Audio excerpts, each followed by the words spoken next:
TaskFlow has a working API.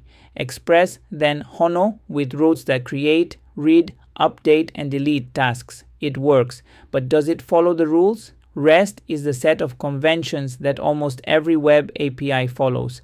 Get them right, and any developer can use your API without reading a manual. Get them wrong, and even simple calls become confusing and inconsistent. REST isn't a framework or a library, it's a style, a set of agreements about how to structure an HTTP API. In this video, you'll learn the core REST principles, resources, and the right HTTP methods, every status code, family, and when to use each, URL design that feels natural, nouns, plurals, and nesting, filtering, sorting, and pagination through query parameters, and the production concerns, versioning, idempotency, rate limiting, and documentation. By the end, we'll redesign TaskFlow's API to follow every REST best practice with pagination, filtering, and sorting. REST stands for Representational State Transfer. Strip away the jargon, and it comes down to a few ideas. First, everything is a resource. A task is a resource. A user is a resource. A project is a resource. Each resource has a URL, its address. Second, you act on resources using HTTP methods, and the method describes the action, not the URL. Get to read, post to create, put and patch to update, delete to remove. The same URL/tasks behaves differently depending on the method. Get/tasks reads the list. Post/tasks creates one. Third, REST is stateless. Every request carries everything the server needs to handle it. The server doesn't remember your last request. No session stored between calls. This is what lets APIs scale to millions of users across many servers because any server can handle any request, resources, methods, and statelessness. Get these three right, and you're already most of the way to a clean REST API.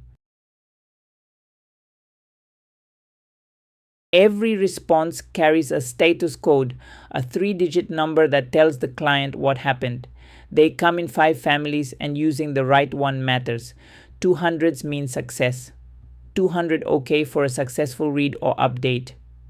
201 created when you make something new. 204 no content when you succeed, but have nothing to return, like after a delete.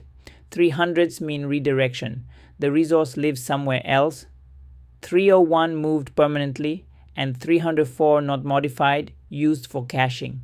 400s mean the client made a mistake. 400 bad request for invalid input.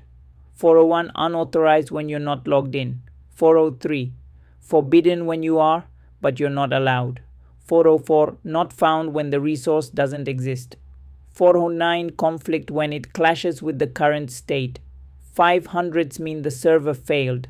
500 internal server error when your code throws. 503 service unavailable when you're overloaded or down.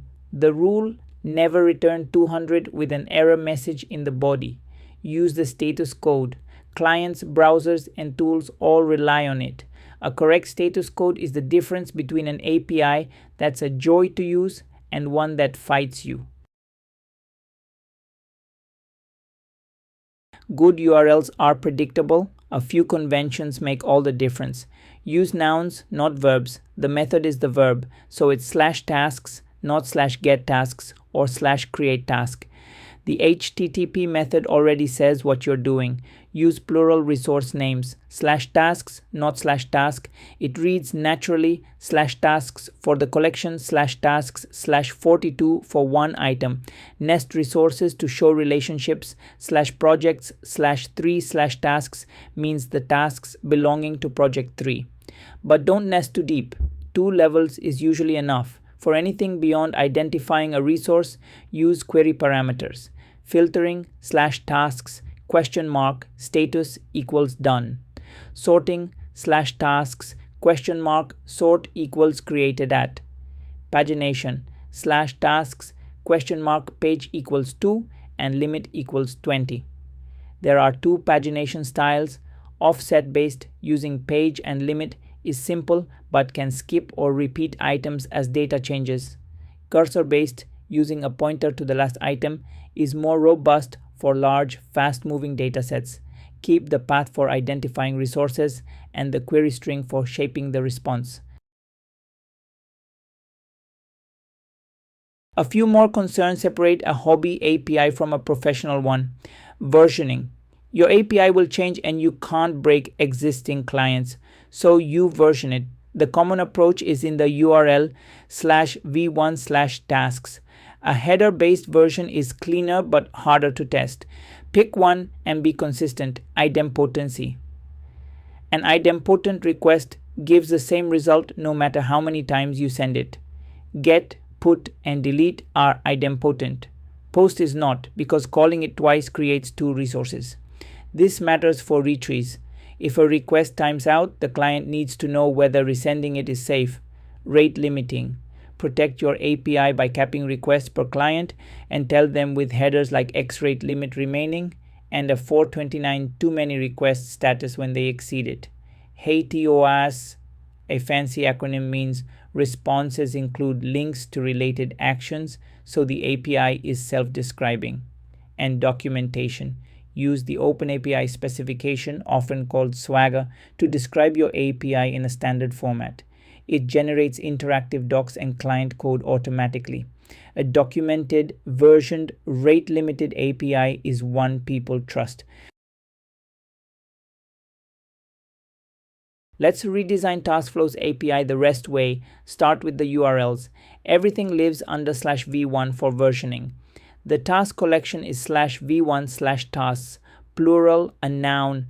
Get /v1/task lists tasks, and now it supports query parameters. Status equals done to filter. Sort equals created at to sort. Page and limit for pagination. The handler reads these from the query, applies them, and returns a page of results, along with metadata, total count, current page, and total pages. Get /v1/tasks /ID returns one task, or 404 if it doesn't exist.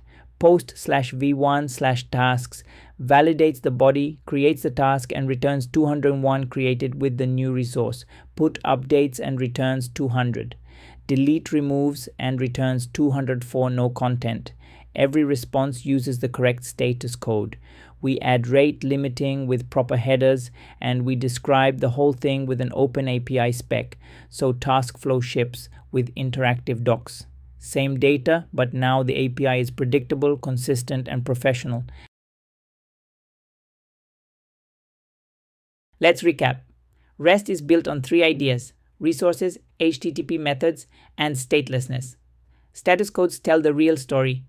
2x is success, 3x is redirection, 4x is client error, 5x is server error. Use the right one every time. URLs use plural nouns, with nesting for relationships and query parameters for filtering, sorting, and pagination. And professional APIs add versioning, idempotency, rate limiting, and OpenAPI documentation. TaskFlow's API is now predictable and consistent, the kind any developer can pick up in minutes. In the next video, we tackle GraphQL, a completely different approach to APIs that lets clients ask for exactly the data they need. See you in the next one.